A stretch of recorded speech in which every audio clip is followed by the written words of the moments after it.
So today I wanted to have a kind of informal, confessional, maybe chat about money. Love to make money, love to spend money.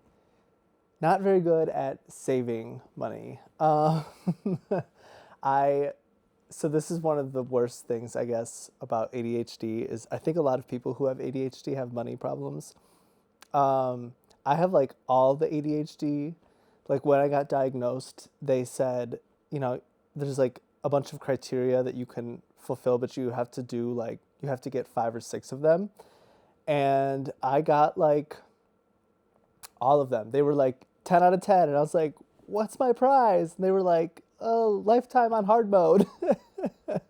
Um, so money issues is kind of one of the problems I have. So being like saving all $3,000 of this and putting it into an investment, and I'll talk more about why I'm deciding to invest it. It's like a huge step for me. And if I'm being honest, I wish it felt better. You definitely do not get like, I don't personally get a dopamine hit from saving money. I know I will years down the road when I see the value of these investments, hopefully growing. But the initial like transaction of doing it, I just felt like, oh, like I really want to go shopping. I want to go on a trip to Paris. You know what I mean? My history with money is just it's not that great. It's not that I'm like poor or in big money problems. Like I don't have tens of thousands of dollars in credit card debt or anything really horrible. I just wish I were in a better place with money. And the hard thing about this, honestly, is that I grew up in a household where my parents were very financially responsible and taught me from a very young age, like the importance of saving, the concept of compounding interest and things like that. Like I understood, I knew all of these things. My dad used to show me his Excel spreadsheets he would have of his investments to be able to like save for retirement. They own their own business, so they don't have like a company sponsored 401k or anything. It's all like it's their responsibility basically, and they pass these ideas onto me and my siblings.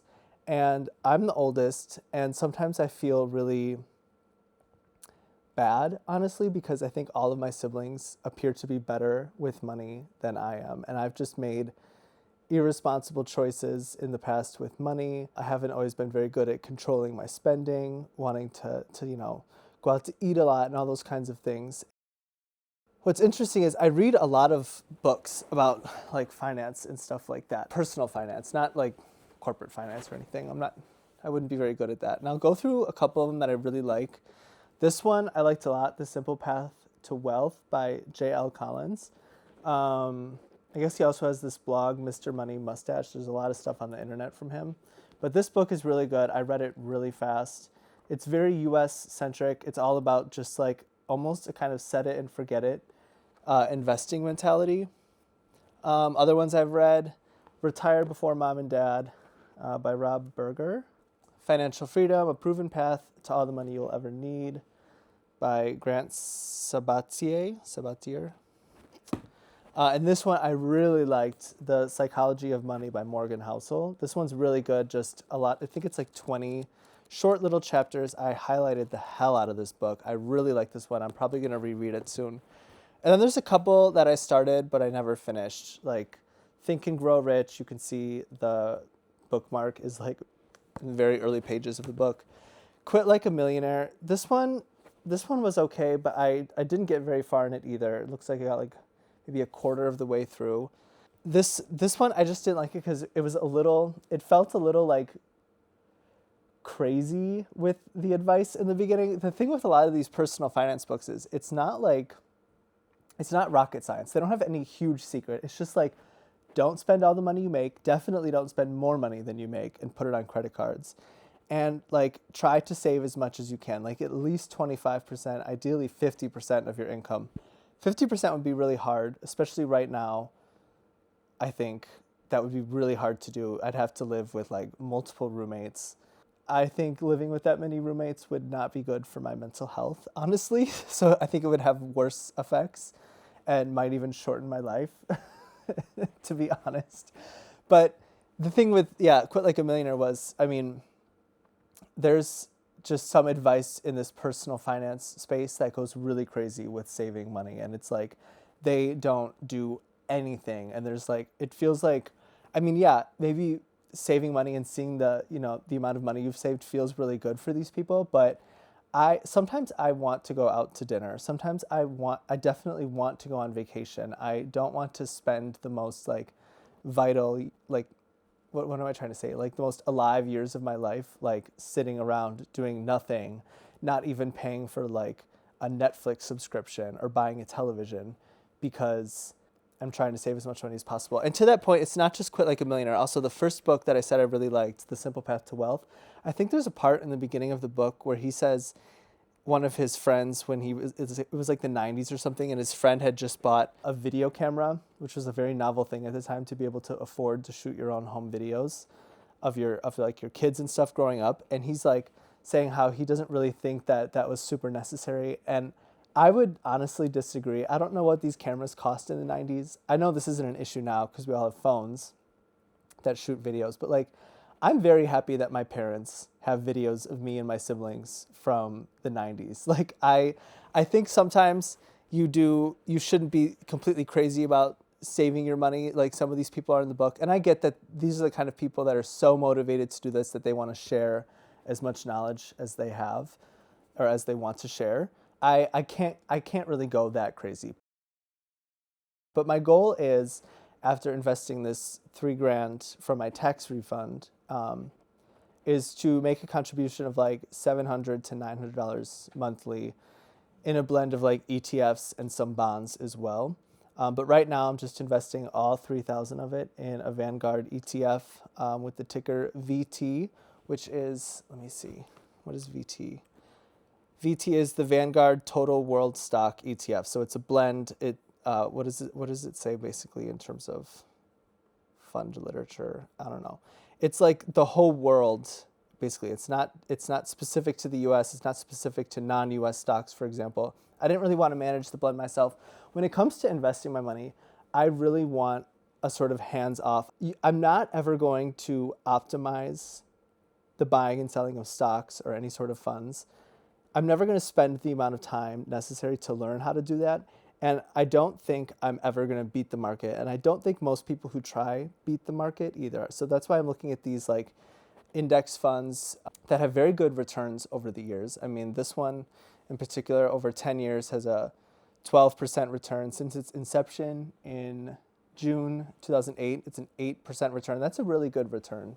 I'm not going to learn a lot about finance and investing. I really just want to set it and forget it. And I think that's where the ADHD comes back, because I have this like optimization and decision problem where I spend way too much time ruminating and researching and trying to like find the optimal way to do something instead of actually just doing it. And it's the same with making these videos. I was spending so much time thinking like, what do I need to do? What do I need to record? What are people going to like? And it's like, actually, I just need to start making a video. Like I need to start making videos and putting them online.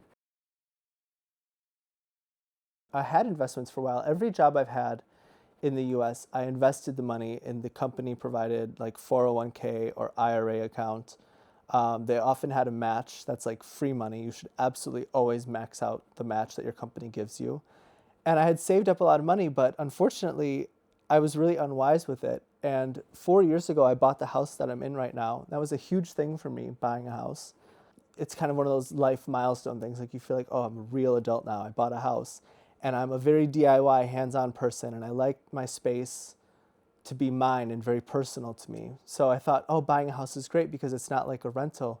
I can actually paint the walls. I can put things up wherever I want. I can build built-in furniture myself. I love woodworking. I can do whatever I want, basically, to the space as long as I can afford it. But I couldn't afford some of the things that I did. And I ended up not going into debt per se, but it is a form of debt because I took money out of my net worth, and I took money out of some of the investments. I took money out of my retirement investments in order to help pay for the closing costs of the house, which was a pretty big mistake in my opinion. I would not advise people to do that. You can do that. There is a way to take out, I think, up to $10,000 of your retirement accounts just to pay for like the closing costs or a down payment on a house.